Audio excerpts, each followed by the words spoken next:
Do you believe that humans from the distant future are walking among us right now? What if we told you that there are documented encounters with people claiming to be from the year 5097? And some of these cases include evidence so compelling that even the harshest skeptics can't fully dismiss them. If you're thinking this sounds like pure science fiction and that time travelers would never reveal themselves so openly, then we're extremely curious to see how you'll explain these 15 mysterious cases. Each one involves someone who appeared out of nowhere, displayed impossible knowledge, or possessed technology that shouldn't exist yet.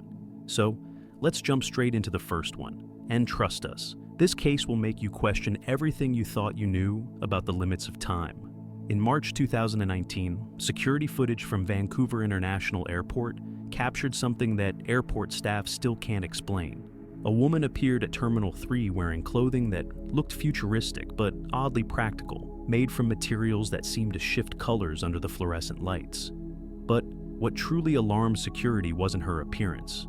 It was what happened when they approached her to ask for identification. She calmly stated that she had arrived from the year 5097 and that she was there to observe a specific flight departure. When asked for her passport, she produced a document that looked nothing like any identification anyone had ever seen, with holographic elements that moved independently, and text in a language that linguists later couldn't identify. Before security could detain her for further questioning, she walked toward a restricted hallway, and when guards followed just seconds behind, she had completely vanished. The incident took place on March 14th, around 11:47 p.m. local time, during one of the quieter periods at the international terminal. Security officer Marcus Chen was the first to spot her standing near Gate 47, seemingly watching a delayed flight to Tokyo. He later described her clothing as unlike anything he'd seen in fashion magazines or even at sci-fi conventions. The fabric appeared to be a single seamless piece that adjusted its opacity and color based on the lighting. It wasn't like she was wearing weird clothes, Chen explained in his incident report. It was like the clothes themselves were alive, responding to the environment around her. When Chen approached, the woman didn't seem nervous or caught off guard. She smiled pleasantly and explained in perfect English that she was documenting historical flight patterns and specifically needed to observe Flight 283's departure. Now, here's where things get extremely fascinating.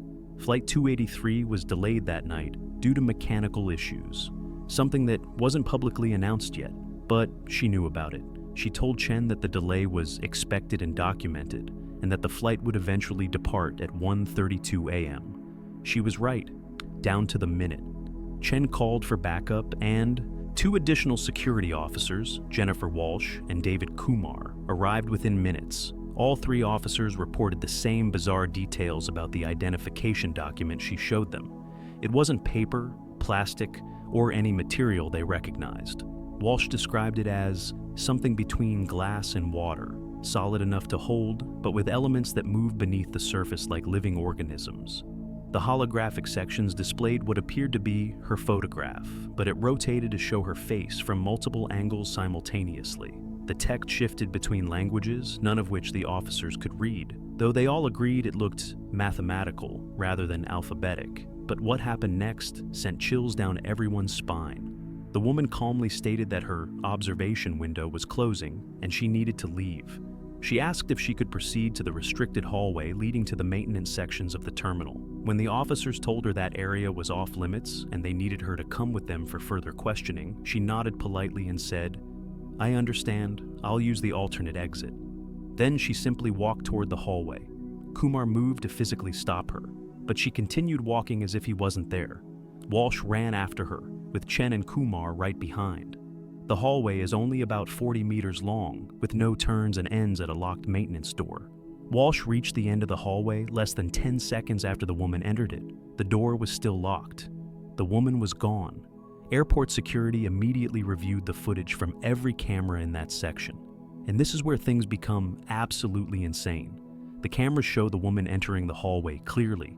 They show the three officers running after her. But the woman simply fades from view halfway down the corridor, becoming transparent over the course of maybe 2 seconds before disappearing completely.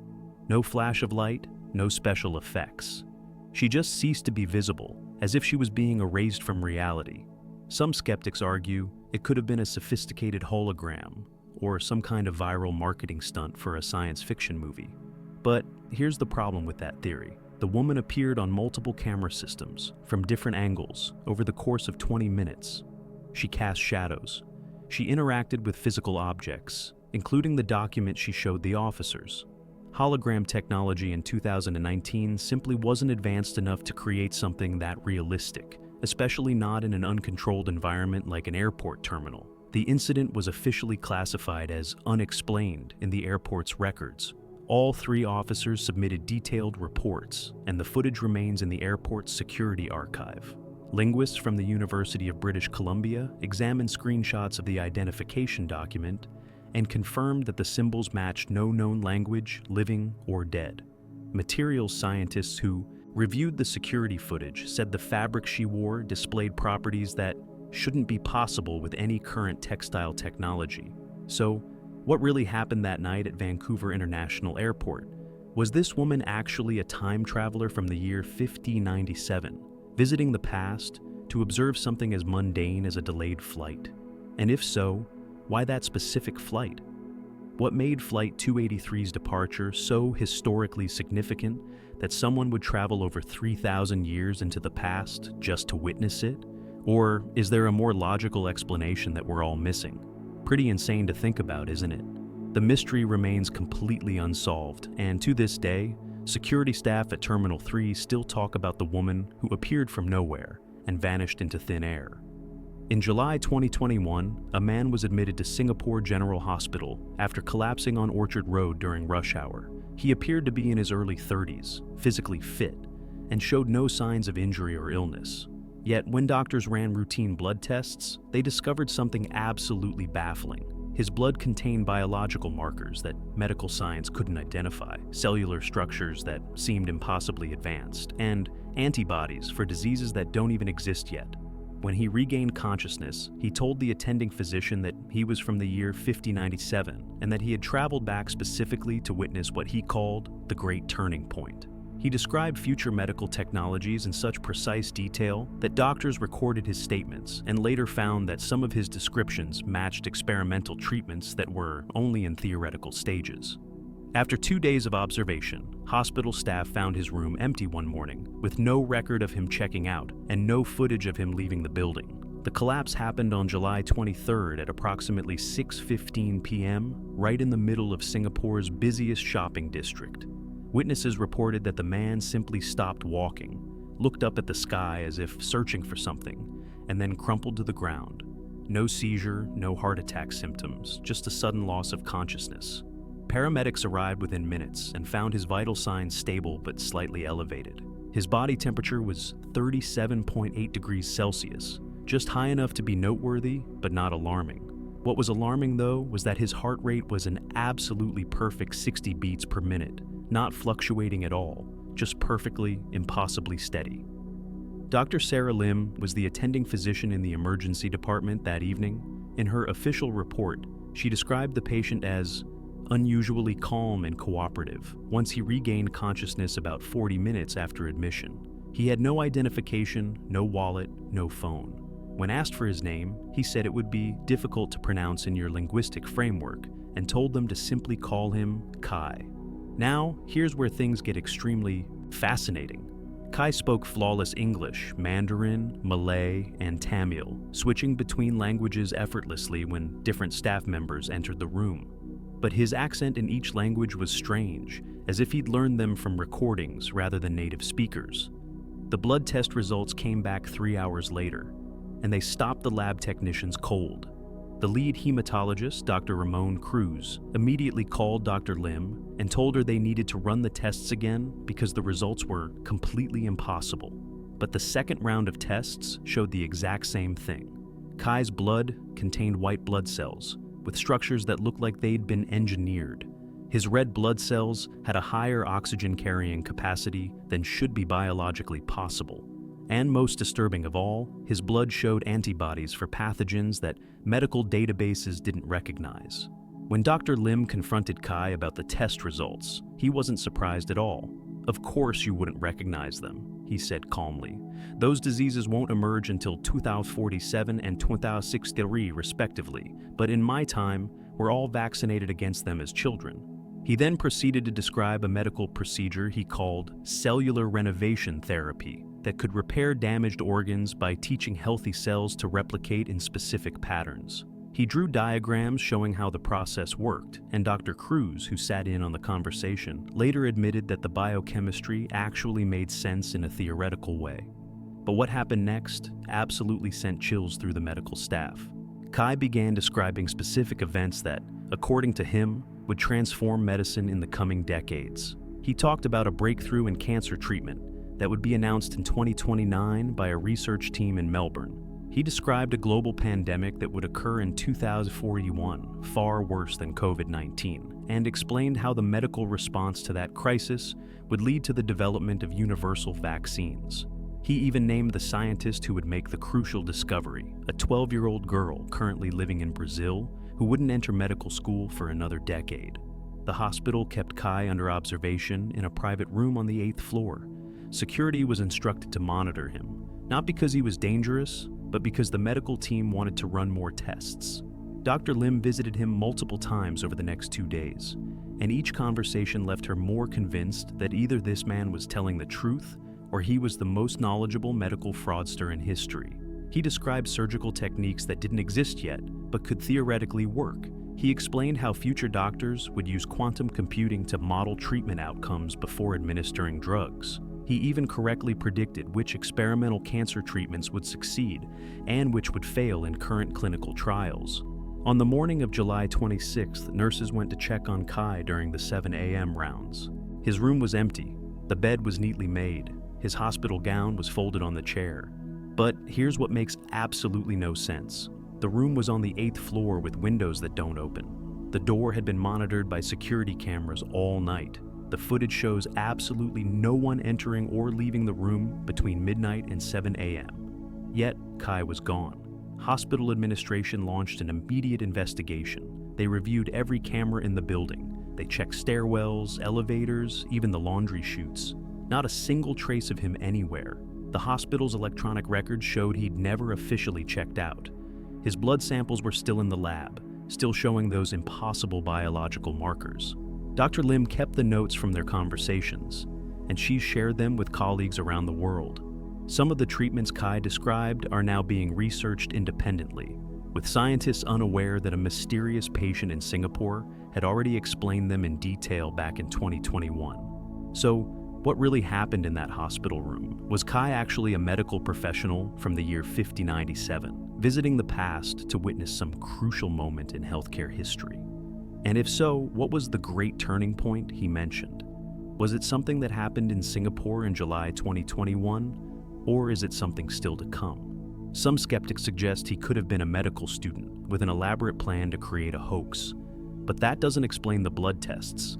That doesn't explain how he vanished from a locked room 8 floors above the ground. And it definitely doesn't explain how he knew about experimental treatments that weren't public knowledge. Pretty insane when you really think about it, right? To this day, the medical staff who met Kai refuse to accept simple explanations. They know what they saw, what they tested, and what they heard, and absolutely no one has been able to explain it away. During the New Year's Eve celebrations in Berlin on December 31st, 2022, a young woman approached a group of physics students near the Brandenburg Gate and asked them a question that stopped them cold. "Has the Reichman paradox been solved yet?" she asked in perfect German. The students were confused because there is no known physics problem called the Reichman paradox. When they asked what she meant, she seemed genuinely surprised and said, "Oh, I apologize. I forgot how early it still is." She then proceeded to describe a theoretical physics concept involving quantum tunneling through temporal barriers that was so sophisticated, so mathematically precise, that one of the students, a doctoral candidate, recorded the entire conversation on his phone. She claimed to be from the year 50s and 97, where temporal physics was as common as electricity is today. She described technologies, equations, and paradoxes that haven't been discovered yet. And when the students asked her to prove her claims, she smiled and said, "The proof will arrive in 2031. Watch for the announcement from CERN." Then she simply walked into the crowd and disappeared.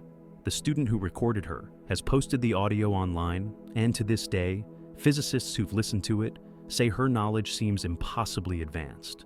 The encounter happened around 10:30 p.m., just 90 minutes before midnight, when the area around Brandenburg Gate was packed with nearly 1 million people waiting for the fireworks display.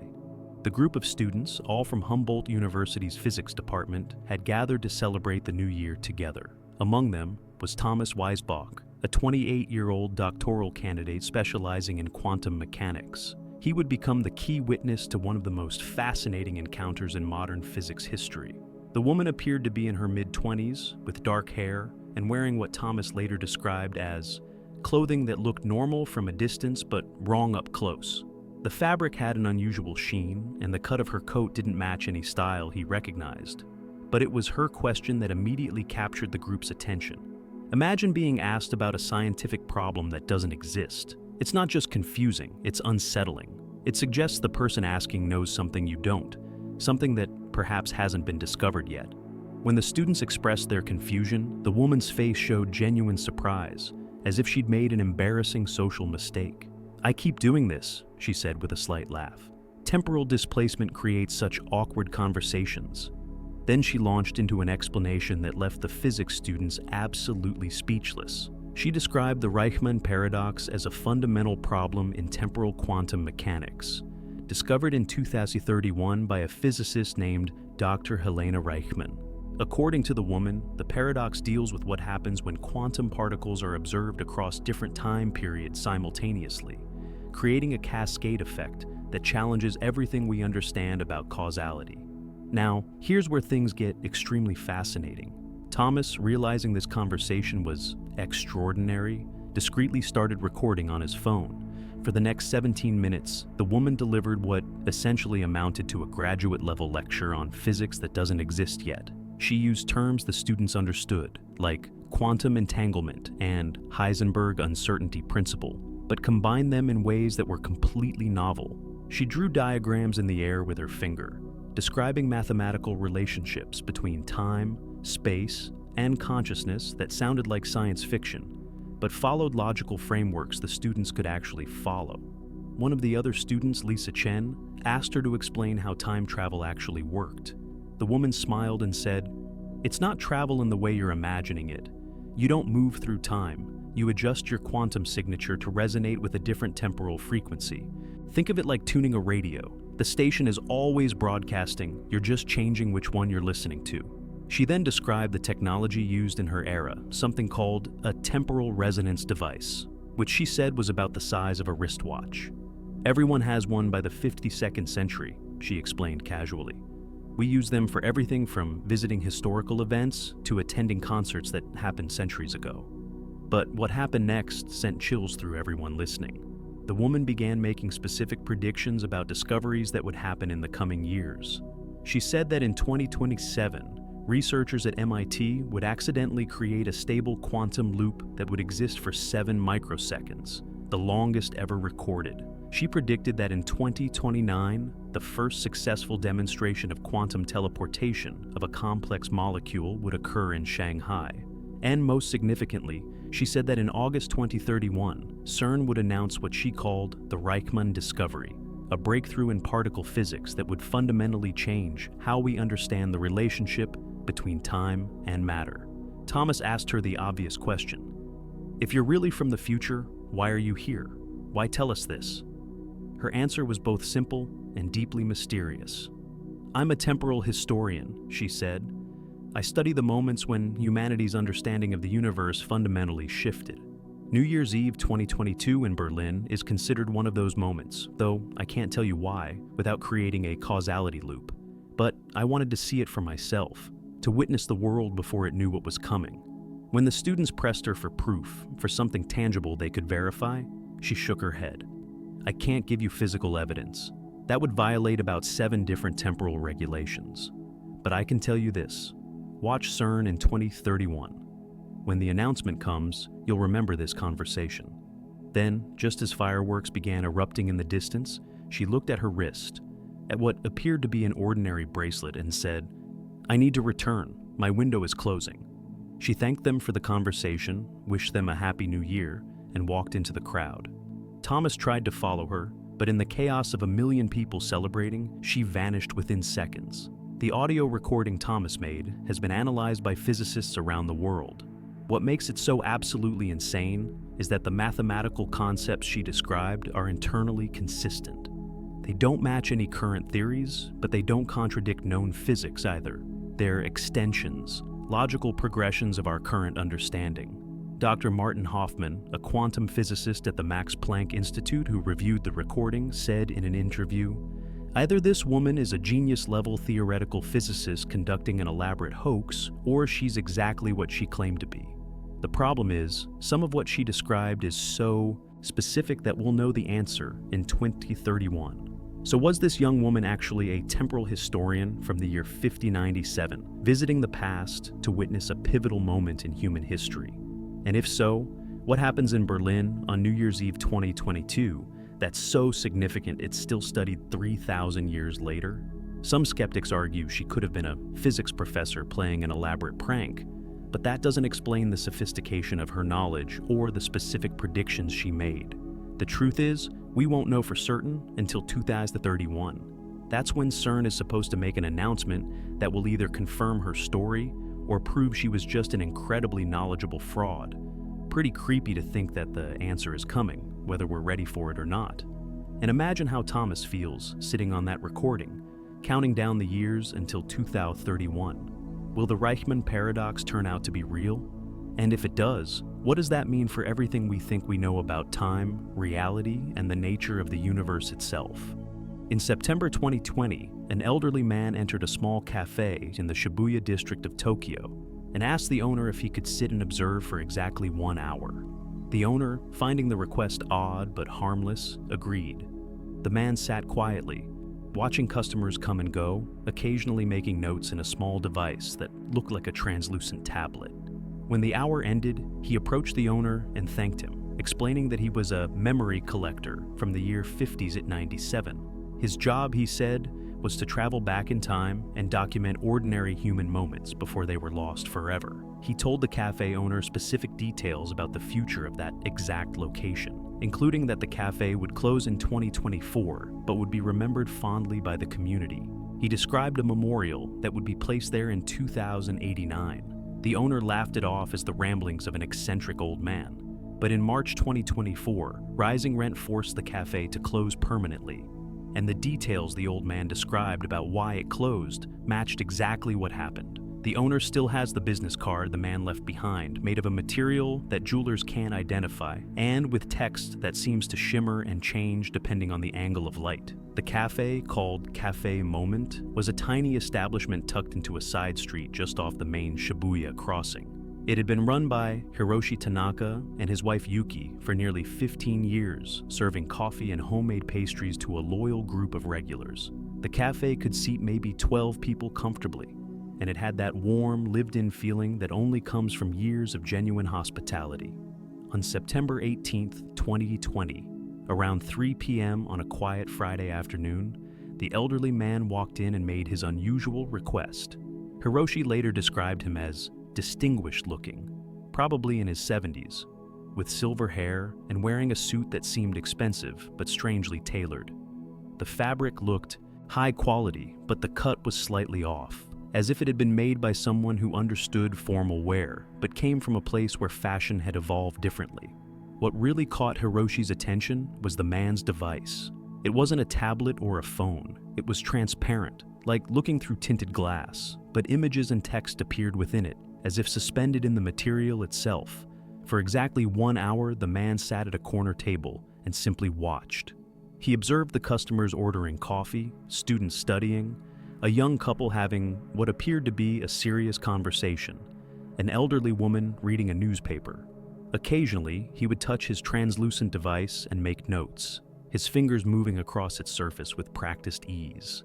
Hiroshi remembers thinking it was strange behavior, but the man was quiet and polite, so he let him be. Tokyo has its share of eccentric characters, after all. When the hour was up, the man checked what appeared to be a watch on his wrist and stood up. He approached the counter where Hiroshi was working and bowed respectfully.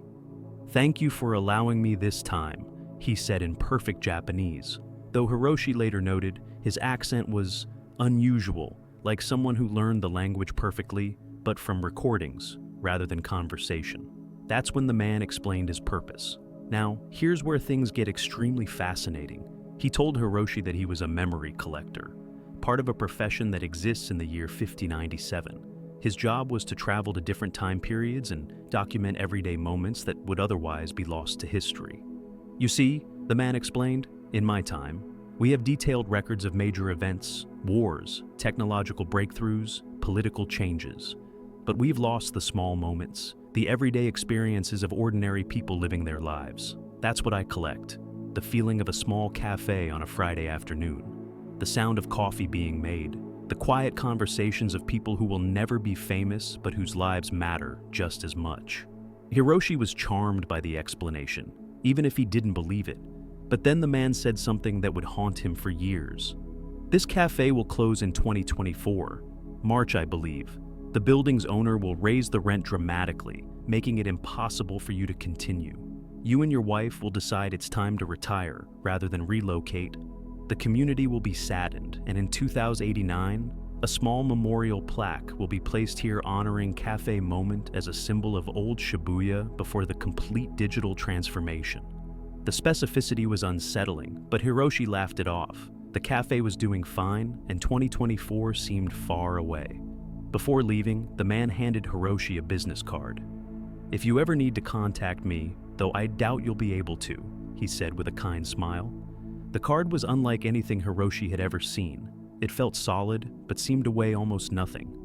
The material was somewhere between metal and glass, but warm to the touch. The text on it appeared to be in Japanese, but when you tilted the card, the characters would shift and shimmer, displaying what looked like different languages, or perhaps different versions of Japanese from different time periods. Hiroshi showed it to a friend who worked as a jeweler, and the jeweler was absolutely baffled.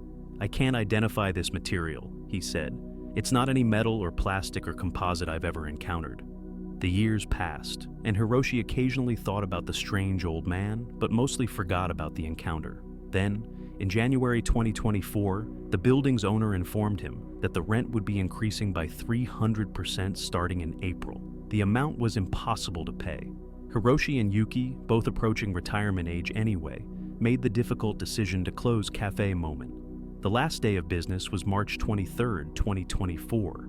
The community response was overwhelming. Regular customers came to say goodbye, people shared memories, and several local blogs wrote about the cafe's closing as the end of an era in Shibuya. And that's when Hiroshi remembered the old man's prediction, down to the month, down to the reason, down to the community's reaction.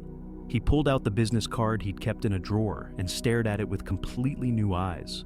What had seemed like the harmless fantasy of an eccentric stranger had turned into an eerily accurate prediction. But here's what sends chills down your spine. The man also mentioned a memorial plaque in 2089. That's 65 years away. How could anyone verify that? And why would someone from the year 5097 care enough about a small Tokyo cafe to travel back and document it?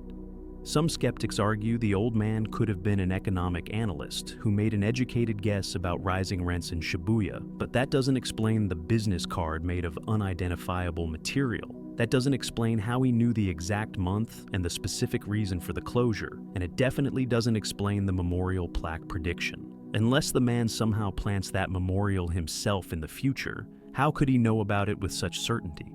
Hiroshi keeps the business card in a protective case now, and he's made arrangements in his will for it to be preserved. He wants someone to check that location in 2089 to see if the memorial plaque actually appears. "I'll never know if he was telling the truth," Hiroshi said in a recent interview, but everything else he said came true. Everything. So, why wouldn't the memorial be real too? So, was this elderly gentleman actually a memory collector from the year 5097, traveling through time to preserve ordinary moments that would otherwise be forgotten? And if so, what does it say about the future that they value these small, everyday experiences enough to send people back through time to record them? Think about that for a moment. In a world 3,000 years from now, with technology we can barely imagine, someone decided that a quiet hour in a small Tokyo cafe was worth preserving. Pretty fascinating when you really consider it, right? And here's the question that keeps everyone wondering: what other ordinary moments are being collected right now, in cafes and restaurants and homes around the world, by visitors we don't even recognize as being from another time? In February 2023, a major technology firm in Mumbai experienced what they initially thought was a sophisticated cyber attack. Someone had accessed their internal servers and downloaded massive amounts of research data on artificial intelligence and quantum computing. But when security experts traced the breach, they found something that made no sense. The access point was a physical terminal in their building, one located in a locked server room that required biometric clearance.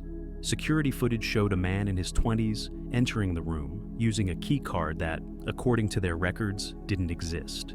He worked at the terminal for 17 minutes, and during that time, he appeared to be uploading information rather than stealing it. When security arrived, he didn't run.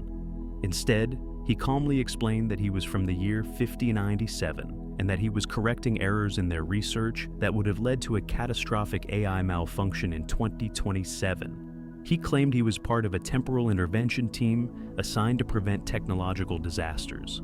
Before security could detain him, the lights in the server room flickered, and when they came back on 2 seconds later, he was gone. The company later reviewed the data he had uploaded and found corrections to their algorithms that their lead scientists admitted actually improved their models significantly.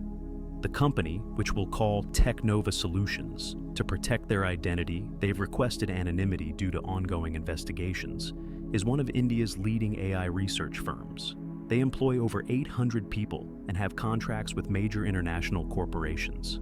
Their server room on the 14th floor is protected by multiple layers of security: biometric scanners, key cards with rotating encryption codes, and 24/7 monitoring. On February 9, 2023, at approximately 2:47 a.m., their intrusion detection system triggered an alert. Someone was accessing classified research files. The security team, led by Chief Security Officer Rajesh Patel, immediately began tracing the breach. They expected to find evidence of a remote hack, maybe some sophisticated malware or a compromised employee account. What they found instead absolutely froze them cold. The access was coming from Terminal 7 in Server Room B, a physical computer that required someone to be sitting right in front of it. Patel pulled up the security camera footage and watched in disbelief as a young man, maybe 25 years old, stood in front of the biometric scanner at 2:43 a.m. The scanner, which should have rejected anyone not in the system, turned green and unlocked the door. The man was wearing casual clothing, jeans, and a simple dark jacket, but something about him seemed off. His movements were confident, unhurried, like someone who had absolute certainty they wouldn't be caught. He walked directly to Terminal 7, produced a key card from his pocket, and swiped it through the reader. The terminal came to life immediately. Now, here's where things get extremely fascinating. Patel and his team watched as the man's fingers flew across the keyboard at an absolutely inhuman speed. He was typing faster than should be physically possible, and the commands he was entering scrolled past so quickly that the security team couldn't read them. Within minutes, Patel dispatched 2 security guards to the server room. The journey from the security office to the 14th floor takes about 4 minutes using the elevator. During that time, Patel watched the man work. He wasn't downloading files. He was uploading them, modifying existing code, correcting what appeared to be errors in the company's AI algorithms. At one point, the man looked directly at the security camera and smiled as if he knew he was being watched and didn't care at all. When the security guards burst into the room at 3:04 a.m., the man didn't even flinch. He continued typing for another few seconds, then calmly turned to face them. "I'm almost finished," he said in perfect English with an accent the guards couldn't place. "Please give me just 1 more minute." The guards, weapons drawn, ordered him to step away from the terminal immediately. That's when he said something that made absolutely no sense at the time. "I'm from the year 5097. I'm part of a temporal intervention team. Your AI research contains critical errors that will lead to a catastrophic system failure in 2027. I'm correcting those errors now." One of the guards, a former military officer named Vikram Singh, later described the man as completely calm, like he was explaining something obvious to children. The man explained that in his timeline, Technova's AI system had been deployed to manage traffic control systems in 12 major cities. In August 2027, a cascading error in the core algorithm caused all the systems to fail simultaneously, resulting in what he called significant loss of life. He said his team's job was to prevent such disasters by traveling back and fixing the problems at their source. Vikram demanded identification. The man reached into his jacket slowly, and both guards tensed. But instead of a weapon, he produced a small transparent card that displayed information in glowing text that seemed to float inside the material. "This is my authorization," he said, holding it up, "though I understand you won't be able to verify it." The text on the card was in no language either guard recognized, constantly shifting and changing like a living thing. That's when the lights began to flicker, not just in the server room, but apparently throughout the entire building. The guards' radios crackled with static, and then, for exactly 2 seconds, everything went dark. When the lights came back on, the man was gone. The transparent card was lying on the floor where he'd been standing. The terminal was still running, showing that the upload had completed. Terminal 7's access log showed 17 minutes of activity, but the keycard ID used to log in didn't match anything in the company's database. It was as if the card had been created specifically for this one purpose and then deleted. The security team immediately secured the server room and called in their top AI researchers to examine what had been uploaded. Dr. Amita Sharma, the lead AI architect, spent 3 days analyzing the modifications. What she found was absolutely baffling. The mysterious visitor had corrected 7 different errors in their neural network architecture, errors that her team hadn't even detected yet. These weren't obvious mistakes, Dr. Sharma explained in an internal report that was later leaked. These were subtle flaws in how the system would scale. We probably wouldn't have discovered them until the AI was deployed and running at full capacity. And he was right. If these errors had gone uncorrected, the system could have failed catastrophically under certain conditions. But here's what sent chills through the entire research team. One of the corrections involved a specific edge case scenario that would only occur if the AI was managing multiple citywide systems simultaneously, exactly the type of deployment the man had described. It was as if he knew the exact future implementation of their technology and had corrected problems that would only emerge under those specific conditions. The transparent card he left behind was sent to a materials laboratory for analysis. Scientists reported that it contained microscopic circuitry too complex to analyze with current technology and was made of a polymer that doesn't exist in any known database. The company keeps it locked in a vault, along with copies of all the security footage and the modified code. Some skeptics argue it could have been an elaborate industrial espionage operation, with a rival company planting the time traveler story to disguise corporate theft. But that theory has problems. The man didn't steal anything. He corrected errors and improved their work. The keycard and the transparent ID card are made of materials that can't be explained.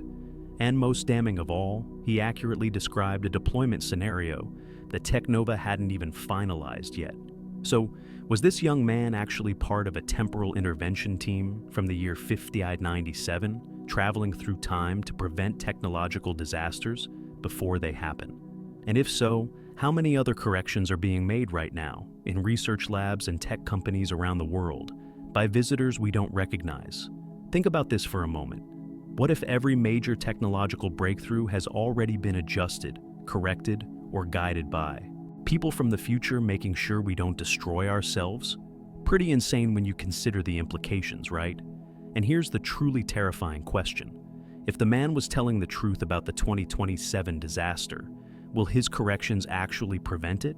Or are we living in a timeline where catastrophic AI failures are constantly being averted by temporal intervention teams we never even see? In August 2018, a woman appeared at the Egyptian Museum in Cairo claiming to have an appointment with the head of antiquities. No such appointment existed, but she was so insistent and seemed so knowledgeable that the curator agreed to meet with her briefly. What happened next has become one of the most puzzling incidents in the museum's history. She told the curator that she was an archaeologist from the year 5097 and that she needed to see a specific artifact, a small limestone tablet from the Old Kingdom that had been in storage for decades. When shown the tablet, she examined it carefully and pointed to a series of markings on the back that had never been translated. She explained exactly what they meant, providing a translation that later matched findings from a completely separate research team. She told the curator that this tablet would become crucial evidence in 2034 when a major archaeological discovery would rewrite Egyptian chronology. She described the discovery in such specific detail that the curator wrote everything down. Before leaving, she said, "Keep this tablet safe. In 16 years, you'll understand why." Security footage shows her entering the museum, but never leaving, and the curator still has the notes from their conversation, waiting to see if her predictions about 2034 come true.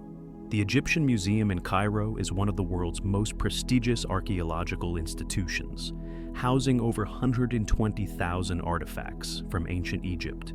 On August 12, 2018, a woman in her late 30s arrived at the administrative offices around 10:30 a.m. and told the receptionist she had an appointment with Dr. Hassan El Sayed, the museum's chief curator of Old Kingdom artifacts. The receptionist checked the schedule and found no such meeting listed, but the woman insisted, saying it was extremely urgent and involved a matter of historical preservation. Dr. El Sayed, curious about who would show up, claiming to have an appointment that didn't exist, agreed to give her 5 minutes. The woman who entered his office was dressed professionally in modern clothing, but something about her seemed slightly out of place. Her clothes looked expensive but unfamiliar, Dr. El Sayed later recalled. The fabric had an unusual texture, and the style didn't quite match current fashion. It was like looking at clothing designed by someone who studied our era, but wasn't actually from it. The woman introduced herself simply as Dr. Amara and got straight to the point. "I'm an archaeologist from the year 5097, she said without hesitation. "I specialize in Old Kingdom Egypt, and I need to examine catalog item 4C721B immediately." Dr. El Sayed was taken aback.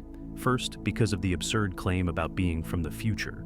Second, because item 4721B was a relatively obscure artifact that had been sitting in storage for over 30 years.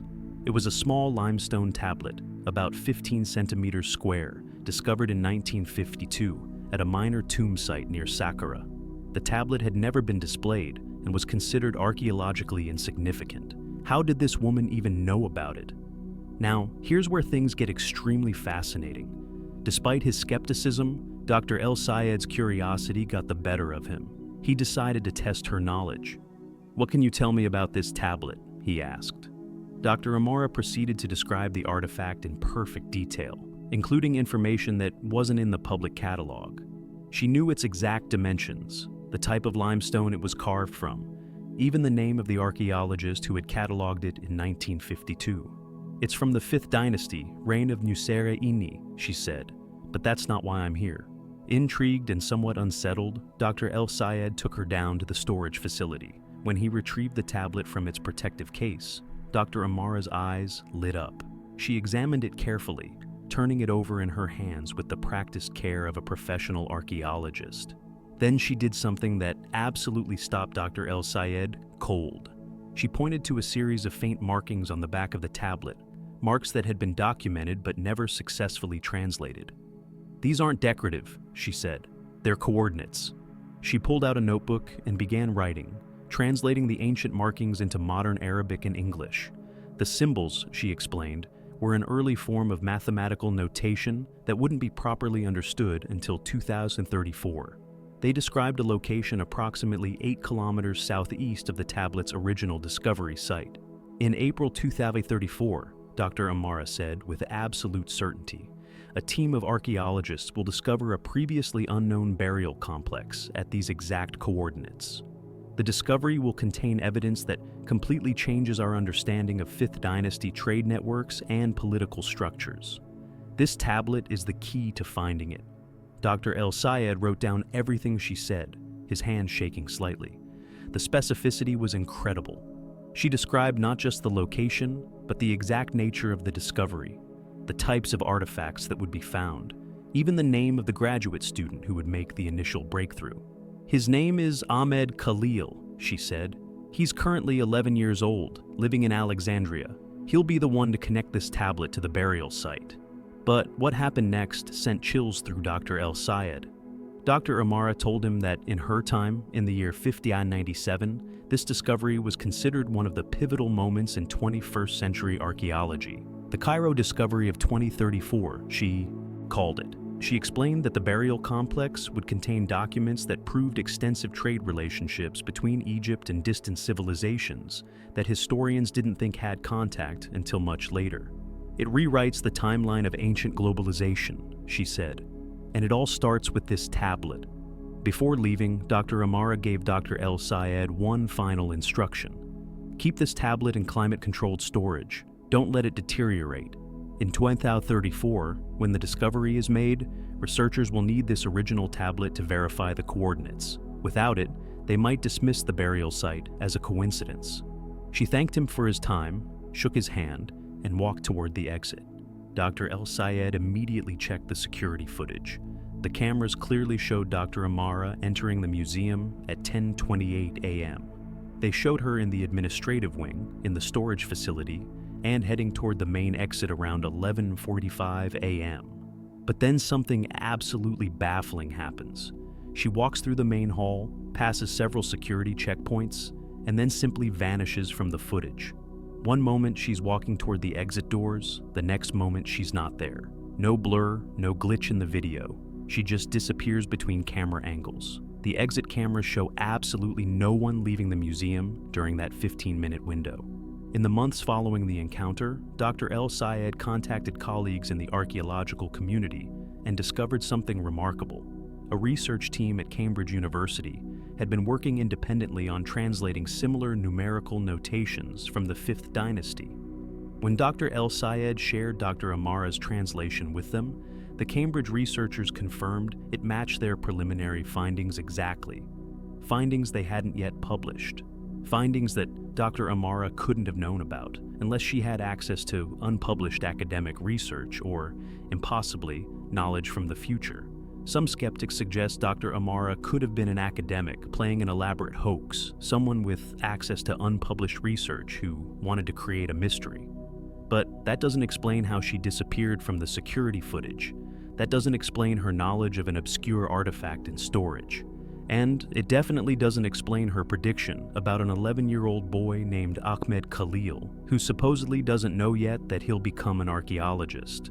Dr. El Sayed keeps the tablet in a special vault now, with enhanced environmental controls. He's made arrangements for it to be preserved indefinitely, and he's counting down to April 2034. Every year that passes, he said in a recent interview, I think about her prediction. I think about those coordinates she gave me, and I wonder if we should excavate that site now or wait to see if her prophecy comes true naturally. So was Dr. Amara actually an archaeologist from the year 5097, traveling back in time to ensure a crucial piece of evidence was preserved for a discovery that hasn't happened yet? And if the burial complex is found in 2034 at those exact coordinates, what does that mean for everything we think we know about the nature of time? Imagine being Dr. El Sayed right now, sitting on that information, watching an 11-year-old boy grow up, wondering if he'll really become the archaeologist who makes the discovery. Pretty insane, right? And here's the truly fascinating question. If Dr. Amara was telling the truth, how many other historical discoveries have been guided by people from the future, ensuring that the right artifacts are preserved and the right researchers find them at exactly the right time? In November 2021, a botanist working at the São Paulo Botanical Garden encountered a man photographing plants with a device unlike any camera she'd ever seen. It was small, crystalline, and seemed to capture images without any visible lens or screen. When she approached to ask what he was doing, he explained that he was documenting extinct species. Confused, she told him that all the plants in this section were thriving in common. He looked at her with sad eyes and said, "Not in my time." He claimed to be a conservation scientist from the year 5097, traveling back to record species before they disappeared. He told her the names of 17 plants in that garden that would go extinct between 2030 and 2070, and he described the exact environmental changes that would cause each extinction. The botanist, shaken by the encounter, wrote down everything he said. He then showed her images on his device. Pictures of a São Paulo that looked nothing like the city she knew, with massive green towers and vertical forests covering every building. "We learned too late," he told her. "But maybe you still have time." He walked toward the garden's exit, and when the botanist followed him, he had vanished. She still has the list of plants he mentioned, and she's been tracking their populations ever since. The São Paulo Botanical Garden is a sprawling 360,000 square meter sanctuary in the heart of Brazil's largest city, home to thousands of plant species from the Atlantic forest and beyond. On November 17, 2021, Dr. Marina Oliveira, a specialist in tropical botany with over 15 years of experience, was conducting routine documentation in the native species section when she noticed the stranger. It was around 3 p.m. on a Wednesday afternoon, a time when the garden typically had few visitors. The man appeared to be in his 40s, wearing clothing that Dr. Oliveira described as practical but unusual. It looked like hiking gear, but the materials seemed different, more advanced somehow, with a subtle shimmer that changed in the sunlight. What really caught her attention was his device. He was moving from plant to plant, holding this small crystalline object about the size of a smartphone, but completely transparent. No buttons, no screen, nothing. He would point it at a plant, and somehow, it was capturing images. Dr. Oliveira could see faint light patterns moving inside the crystal when he used it. As a scientist protective of the garden specimens, Dr. Oliveira approached him to ensure he had permission to be photographing. "Are you with a research institution?" she asked in Portuguese. The man turned to her and responded in the perfect Portuguese, though with an accent she couldn't identify. "I'm documenting species before they're lost," he said simply. When she explained that these plants were healthy and well protected, he gave her a look of such profound sadness that it actually unsettled her. "Not in my time," he said quietly. "In my time, most of these exist only in genetic archives." Now here's where things get extremely creepy. The man introduced himself as Dr. Henrique Silva, a conservation biologist from the year 5097. He explained that he was part of a project to create a complete visual and genetic record of extinct species by traveling back to photograph them in their natural state. "We have DNA samples," he told her. "We have descriptions and dried specimens. But we lost the living context, the way they moved in the wind, the color variations, the relationship with pollinators. That's what I'm here to preserve." Dr. Oliveira, skeptical but intrigued, asked him which plants he believed would go extinct. What happened next absolutely froze her blood cold. He began pointing to specific specimens and naming them one by one. 17 plants in total. For each one, he described the exact sequence of environmental changes that would lead to its extinction. "That one," he said, gesturing to a delicate orchid species, "will lose its pollinator in 2034 when temperature changes shift the beetle's emergence cycle by 3 weeks. The plant can't adapt fast enough." He pointed to a small fern. "That species will be gone by 2048, soil acidification from increased rainfall." Dr. Oliveira pulled out her field notebook and started writing frantically. The level of ecological detail was staggering. He described rainfall pattern shifts, temperature increases measured to the 10th of a degree, changes in soil composition, the cascading effects on pollinator populations. For someone supposedly from the future, his knowledge of current ecological science was flawless. But what sent absolute chills down her spine was when he described environmental changes that hadn't been published yet. Changes that Dr. Oliveira knew about only because she was part of a research team currently studying them in unpublished work. Then Dr. Silva did something that changed everything. He touched the crystalline device in a particular way, and suddenly images appeared floating in the air between them like a hologram. But these weren't just pictures. They were three-dimensional, moving images so realistic that Dr. Oliveira felt like she could step into them. He showed her São Paulo in the year 5097. The city was unrecognizable. Every building was covered in vegetation, massive vertical forests rising hundreds of meters into the sky. "This is what we became after the extinction cascade," he explained. "We rebuilt our cities as living ecosystems, but it came at a terrible cost." He showed her image after image, extinct animals, vanished forests, and then he showed her the archives, massive facilities where they stored genetic material and holographic records of lost species. "We have the DNA to bring many of them back," he said, "but we can never truly recreate the ecosystems they were part of. That knowledge died with them." The images showed scientists in his time working with what looked like extinct plants, attempting to reintroduce them to artificial environments. "It's not the same," he said quietly. "We're gardeners maintaining a memory, not stewards of a living world." Dr. Oliveira asked him the obvious question. "If you're really from the future, why tell me this? What can I possibly do?" Dr. Silva looked at her intently. "Because in my time, we have records showing that the early 21st century was when humanity still had the chance to prevent the worst of it. Every botanist who started conservation efforts in your era, every person who protected even a small habitat, they changed the timeline. Not completely, but enough. Some species survived because of people like you." Before she could ask more questions, Dr. Silva checked something on his wrist, a thin band that glowed faintly. "My window is closing," he said. "I need to return." He handed her the list he'd created, 17 plant names with dates and extinction causes written in handwriting that looked oddly precise and uniform, almost computer-generated. "Track these species," he urged. "Document their decline. Maybe if enough people see the pattern, you can change it." He walked toward the garden's main path, and Dr. Oliveira followed, her mind reeling. She had so many more questions, but as they rounded a corner near the exit, she looked down at the list in her hands for just a second. When she looked up, he was gone. The path was straight and empty. There was nowhere he could have gone. She ran to the exit gate, asked the attendant if he'd seen a man leave. The attendant said absolutely no one had passed through in the last 10 minutes. Dr. Oliveira still has that list, now laminated and kept in a protective folder. She's been monitoring all 17 species religiously since that day. And here's what makes this absolutely insane. 3 of the 17 plants on his list have already shown early signs of population stress. One orchid species has experienced pollinator timing mismatches in 2023, exactly the kind of early warning signal Dr. Silva described. Environmental data is tracking almost exactly along the patterns he predicted. Some skeptics suggest Dr. Silva could have been an extremely knowledgeable ecologist trying to motivate conservation through an elaborate hoax.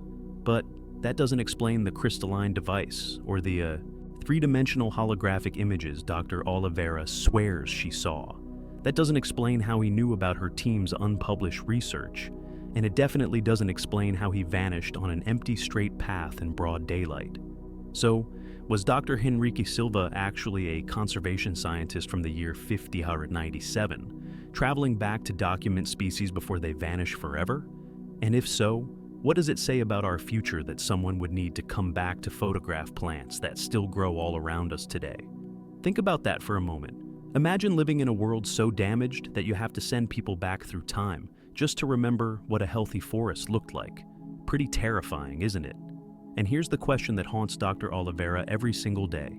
If his predictions about those 17 plants come true, if they do go extinct on the timeline he described, does that mean the future is already set?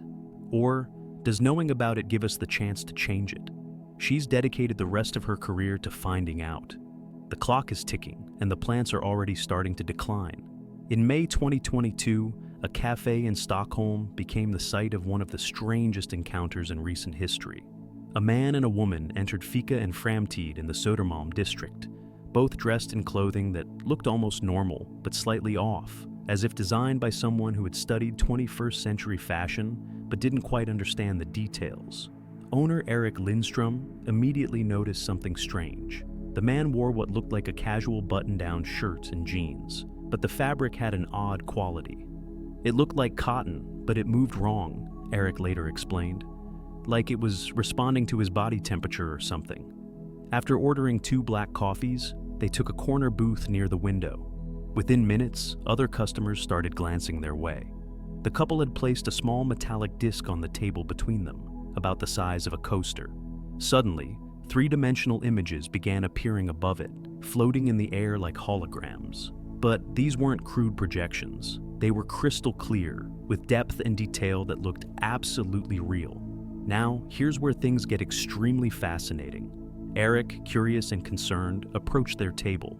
"Excuse me," he said politely in Swedish, "but what is that device?" The woman looked up and smiled warmly. "It's a temporal mapping interface," she said in perfect Swedish, though with an accent Eric couldn't place. We're documenting temporal anchor points. This location is quite significant in our historical records. The man gestured for Eric to sit down. That's when they told him something absolutely insane. They explained that they were temporal sociologists from the year 5097, studying crucial moments and locations in history where seemingly small events led to massive social changes. Your cafe, the woman said, is one of those locations.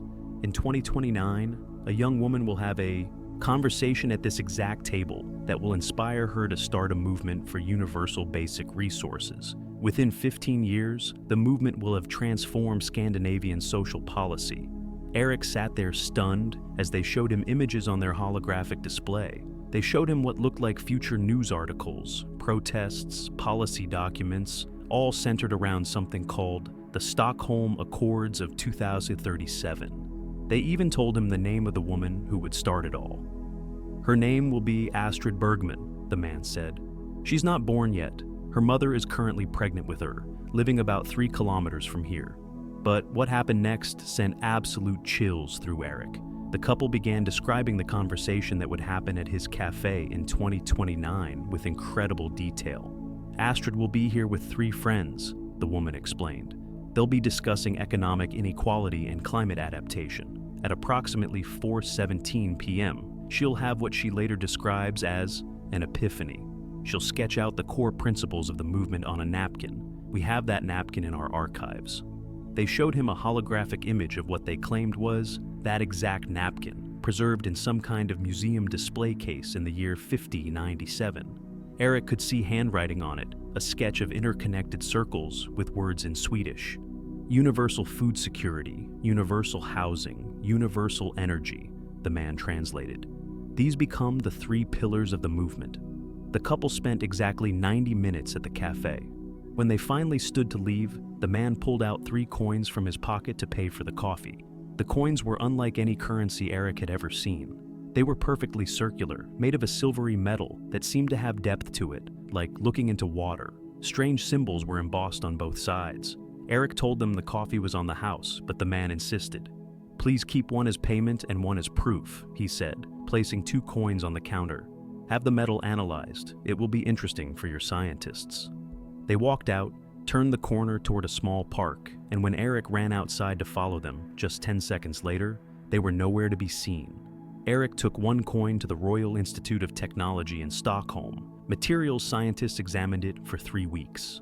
Their conclusion was absolutely baffling. The coin was made of a metallic alloy that contained elements and ratios that shouldn't be thermodynamically stable.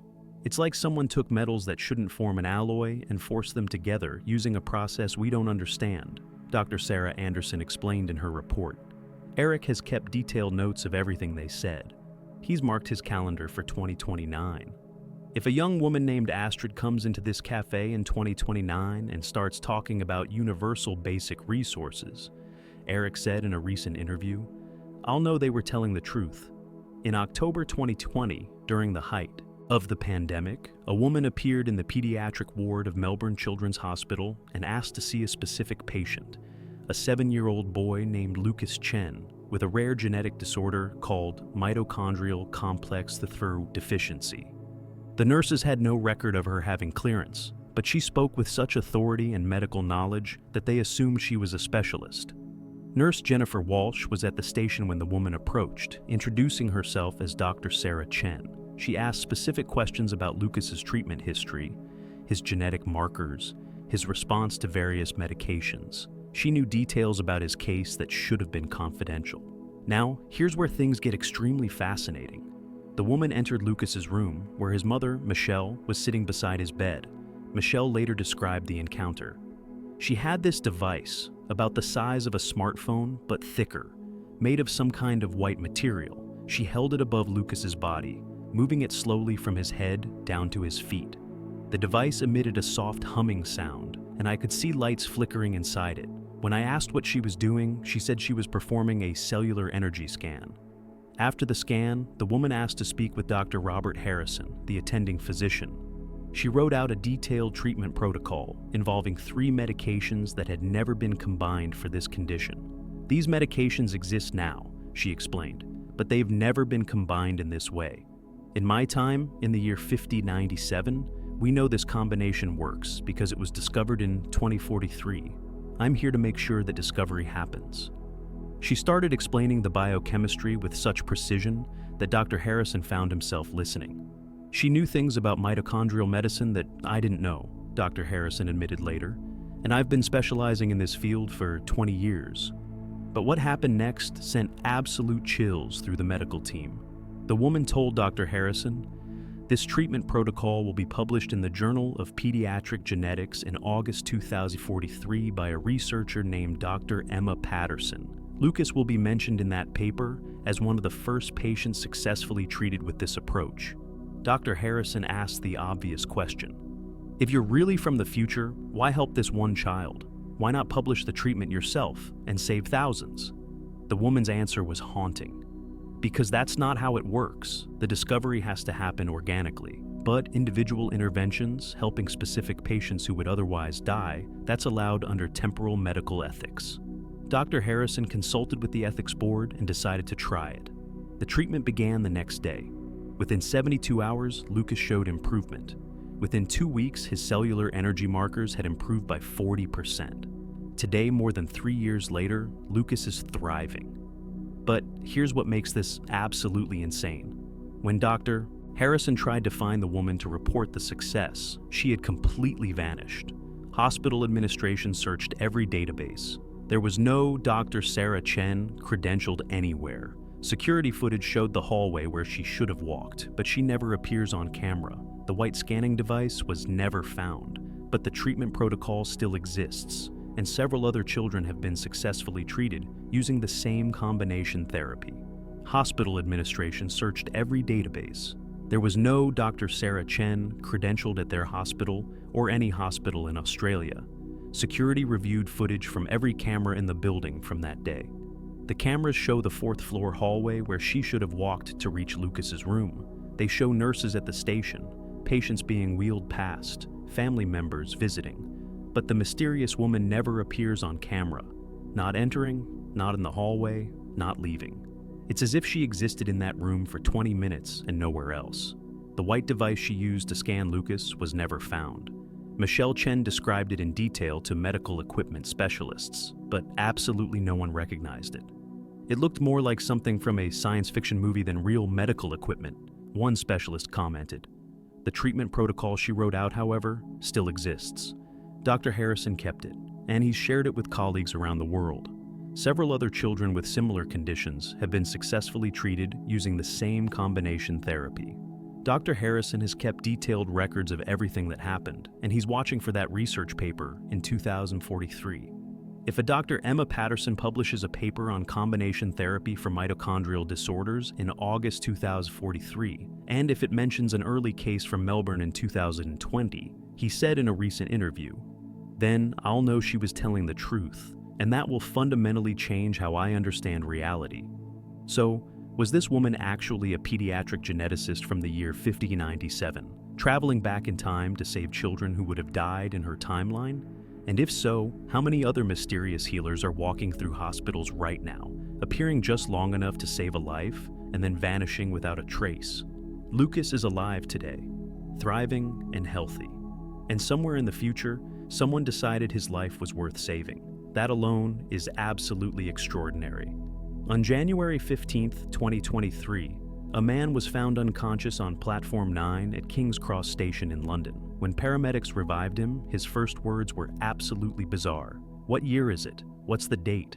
When told it was January 15, 2023, he sat up in panic. No, that's wrong. I jumped to 2045. The coordinates were set for 2045. The man identified himself as Marcus Webb, a temporal engineer from the year 5097. He explained he'd been testing a personal time travel device when something malfunctioned, displacing him by 22 years.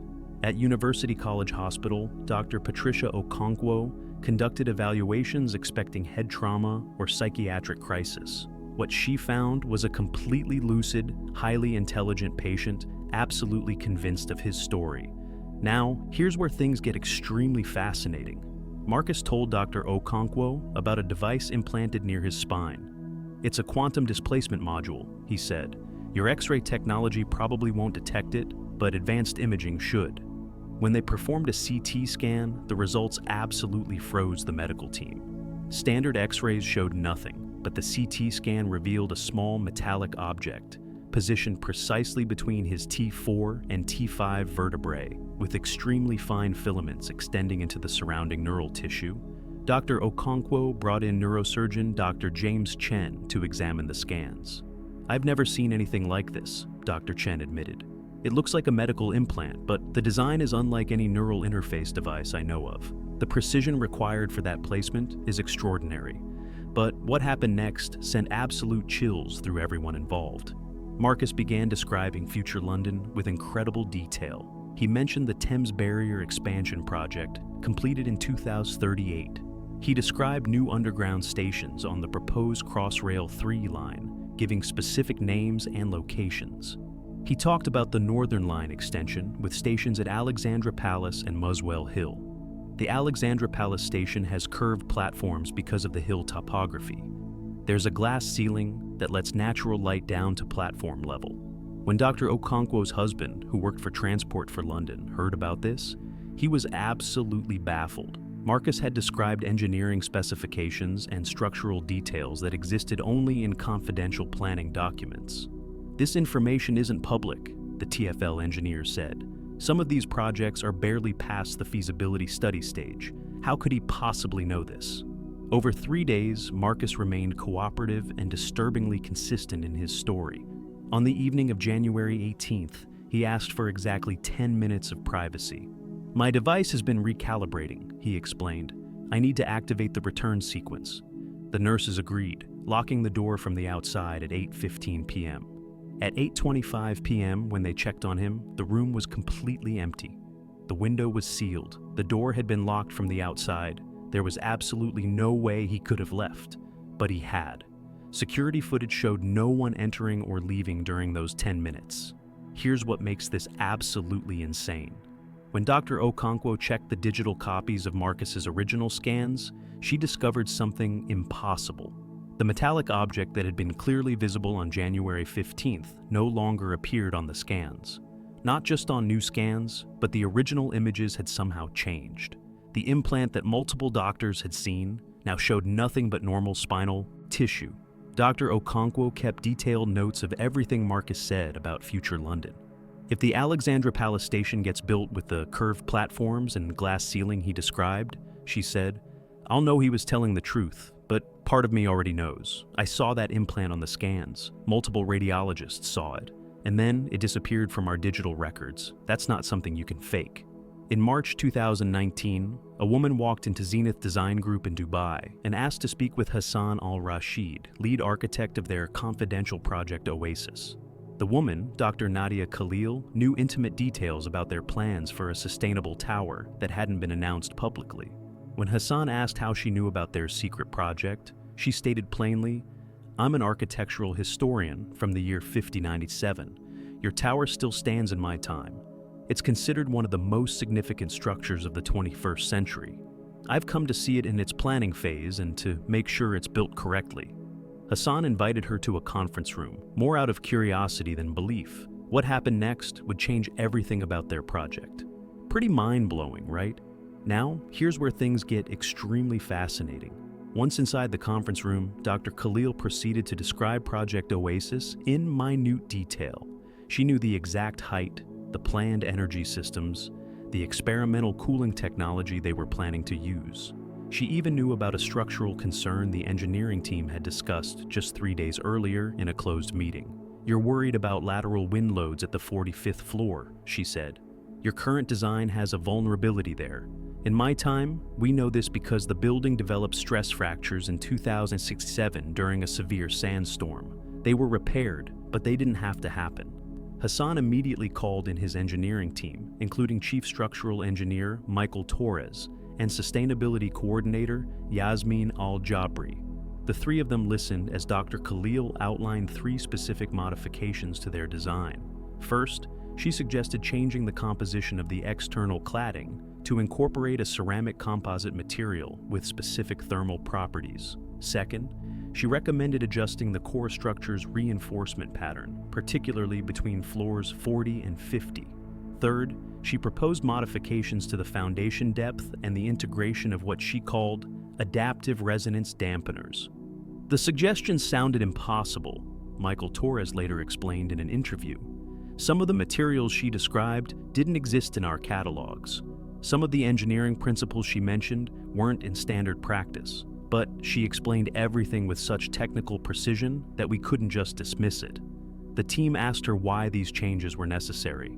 Her answer sent absolute chills through everyone in the room. In my time, Dr. Khalil explained, Dubai has experienced significant environmental changes: sea level rise, increased storm intensity, extreme temperature fluctuations. Most of the buildings constructed in your era are gone, destroyed, abandoned, or demolished. But your tower survives. It becomes a refuge during the Great Heat Crisis of 2156. It houses over 10,000 people when the city's infrastructure fails. It only survives because someone made these modifications in 2019. The room went silent. The weight of what she was saying, whether true or not, was profound. But what happened next made it impossible to dismiss her as simply delusional. Dr. Khalil pulled out a device from her bag, a thin rectangular object that looked like it was made of dark glass. She touched it in a specific pattern, and suddenly three-dimensional holographic images appeared floating above the conference table. Everyone in the room gasped.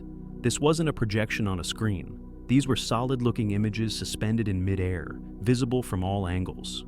The images showed Project Oasis completed, but not the gleaming new tower they'd imagined. This was the building aged by over 3,000 years. The exterior showed weathering, some damage, but the structure stood proud and intact. The images rotated, showing different angles, different seasons, different times of day. Dr. Khalil zoomed in on specific structural elements, showing how the modifications she'd suggested had held up over millennia. See here, she pointed to the reinforced core between floors 40 and 50. This is where your original design would have failed, but with the changes, it holds. She showed them more images of future Dubai, a city partially submerged with water channels running between buildings, massive seawalls protecting the old downtown, structures built on platforms above the flooded areas. This is Dubai in 2847, she explained. The sea level is 7 meters higher than in your time. Most coastal development is underwater, but your tower stands because it was built on higher ground and built to last. The design team sat transfixed, staring at images of their city transformed by time and climate change into something both beautiful and haunting. Hassan asked her to send them the images, to leave some kind of documentation. Dr. Khalil shook her head. The device doesn't interface with your technology, but I can leave you with holographic captures. She touched the device again, and suddenly small crystalline objects, each about the size of a coin, materialized on the table. These contain the images, she said. Your technology won't be able to read them for another 20 years, but they'll preserve the data. By 2040, you'll have the equipment to view them properly. Before leaving, Dr. Khalil gave them one final piece of information. She told them that the building would be completed in 2024 and would be known officially as the Oasis Sustainability Tower. In 2089, she said, it will be renamed the Khalil Memorial Tower after Dr. Yasmin Al-Jabri's granddaughter, who will use this building as a base for pioneering climate adaptation research.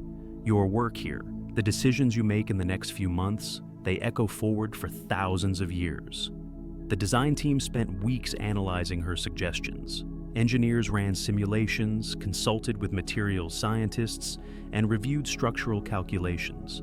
To their absolute amazement, every modification she'd suggested actually improved the building's performance. The ceramic composite cladding reduced heat absorption by 23%. The reinforced core eliminated the stress vulnerabilities they'd been worried about. The foundation modifications increased stability against seismic activity. It was as if someone had already built this tower, tested it for 3,000 years, and come back to tell us how to fix all the problems, Michael Torres said. Zenith Design Group implemented all three modifications. The Oasis Sustainability Tower is currently under construction, scheduled for completion in late 2024. The crystalline objects Dr. Khalil left behind are kept in a secure vault at the firm's headquarters.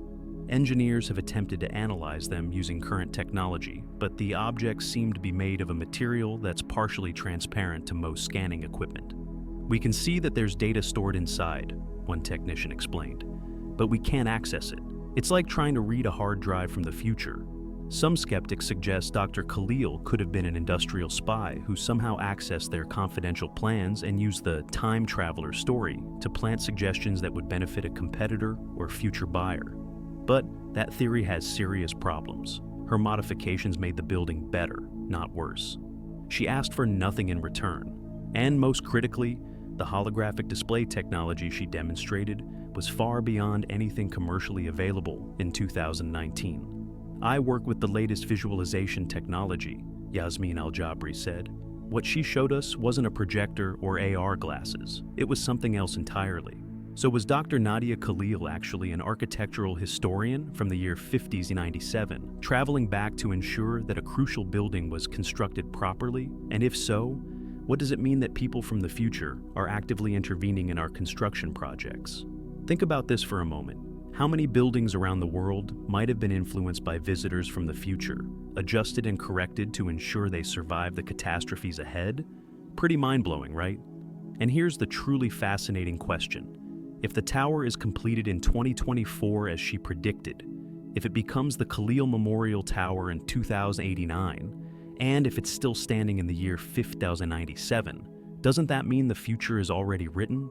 Or does her intervention create the future she described? The Oasis Sustainability Tower is rising above Dubai right now, built with modifications suggested by a woman who claimed to have seen it standing 3,000 years from now. In just a few months, we'll know if the first part of her prediction comes true, and then we'll have thousands of years to find out if she was right about the rest. In December 2021, a man appeared at CERN's visitor center and requested to speak with someone from the particle physics department about what he called the upcoming breakthrough. Security initially dismissed him, but he described specific details about experiments that were classified. When scientists agreed to meet with him, he told them he was a physicist from the year 5097 and that he had traveled back to witness what he called the moment everything changed.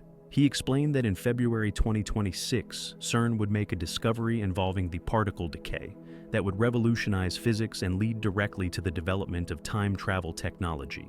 He provided mathematical equations and theoretical frameworks that the scientists recorded. When they analyzed his work later, they found that his equations solved several persistent problems in quantum field theory. He described the exact experimental conditions that would lead to the discovery and even named the scientist who would make it, a junior researcher currently working at the facility. Before leaving, he told the team, "When it happens, remember that it's not an accident. It's the beginning of humanity's next chapter." CERN officials have never publicly commented on this encounter, but researchers who were present have spoken anonymously about it. They're watching the calendar. February 2026 is approaching, and everyone involved is wondering if his prediction will come true. CERN, the European Organization for Nuclear Research, operates the world's largest and most powerful particle accelerator near Geneva, Switzerland. It's where the Higgs boson was discovered in 2012, confirming one of the most important predictions in particle physics. On December 3, 2021, a man in his 50s walked into the visitor center and told the receptionist he needed to speak urgently with someone from the experimental physics division. He said he had information about the February 2026 anomaly.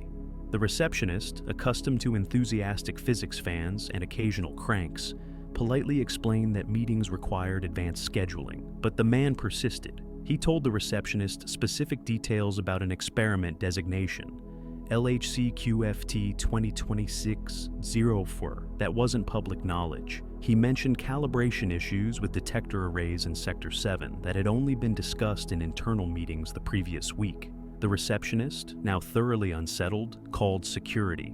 When security officer Francois Mercier arrived, the man calmly repeated his request and added more classified details, including the names of 3 senior physicists working on quantum field theory experiments. Mercier made a decision that would lead to one of the most extraordinary meetings in CERN's history.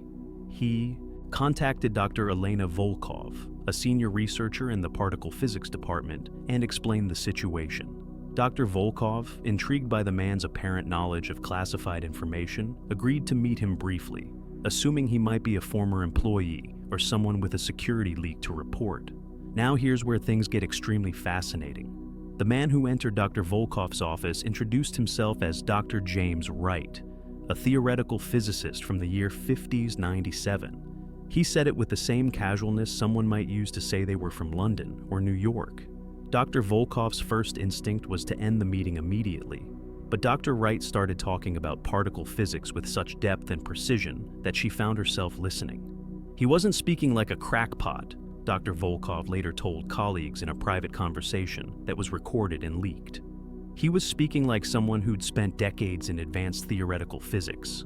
Dr. Wright explained that he had traveled back specifically to witness what he called the Genesis event, the moment when humanity first observed temporal particle displacement.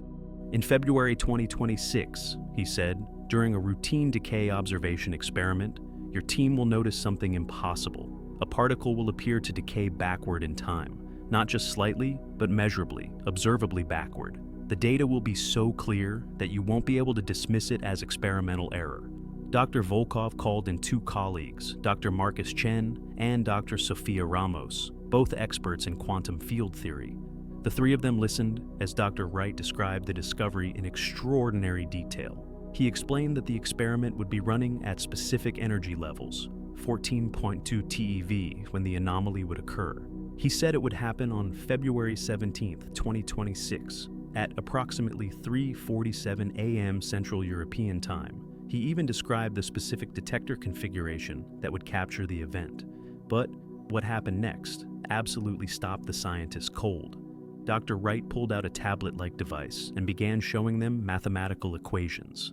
These weren't handwritten notes or photos of work. The equations appeared on the screen and could be manipulated in 3 dimensions, rotating and expanding as he explained them.